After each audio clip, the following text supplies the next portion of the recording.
ఒక అంకుల్ వచ్చి ఈ అబ్బాయిని ఇలా అడుగుతాడు, అరే బేటా, శర్మగారి ఇల్లు ఇదేనా? అప్పుడు అతను, అవును, నేను వారి చిన్న కొడుకుని, చెప్పండి ఏమి పని ఉంది అంటాడు. అప్పుడు అంకుల్, మీ నాన్నగారు నా దగ్గర కొన్ని రోజుల క్రితం ₹1,00,000 తీసుకున్నారు, అవే తీసుకోవడానికి వచ్చాను అంటాడు. అప్పుడు అతను, మీరు కాసేపు ఆగండి, మా అన్నయ్యను పిలుస్తాను అని చెప్పి వెళ్లి పిలుచుకుని వస్తాడు. అన్నయ్య వచ్చి ఏంటి విషయం అని అడుగుతాడు. అప్పుడు అంకుల్ మొత్తం విషయం వివరిస్తాడు. కొన్ని రోజుల క్రితం మీ నాన్నగారికి వ్యాపారంలో నష్టం వచ్చింది, అప్పుడు నేను ₹1,00,000 సహాయం చేశాను అని. దానికి ఆ అబ్బాయి, వారం రోజుల క్రితం ఆయన చనిపోయారు, మీరు డబ్బులిచ్చిందాయనికి నేను తీసుకోలేదు కదా, అయినా మీ దగ్గర ఏమైనా ప్రూఫ్ ఉందా అంటాడు. లేదు బ్రదర్, నేను నమ్మకం మీద ఇచ్చాను, మాటకి కూడా ఒక విలువ ఉంటుంది అని అంకుల్ అంటాడు. అప్పుడు చిన్న కొడుకు, మేము డబ్బులు ఇవ్వము, మీరు ఇక్కడి నుండి వెళ్ళండి అంటాడు. కాని వాళ్ల చెల్లి ఇదంతా వింటూ ఉంటుంది.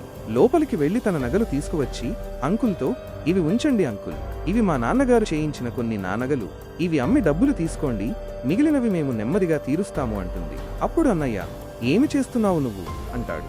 అప్పుడు అంకుల్ చేసిన పని చూసి మీరు ఆశ్చర్యపోతారు. అది చూసే ముందు ఆగిపో, నన్ను చూసి నువ్వు పట్టించుకోకుంటే నీకు చెడు సమయం వస్తుంది. ఒక్కసారి హర్ హర్ మహాదేవ్ అని కామెంట్ చేసి, వీడియోను లైక్ చేసి, ఛానల్ను సబ్స్క్రైబ్ చేస్తే నీ ప్రతి కోరిక నెరవేరుతుంది. నిజానికి అంకుల్ డబ్బులు తీసుకోవడానికి రాలేదు, ఇవ్వడానికి వచ్చాడు. కేవలం సరైన వారసులను కనుక్కోవడానికి వచ్చాడు.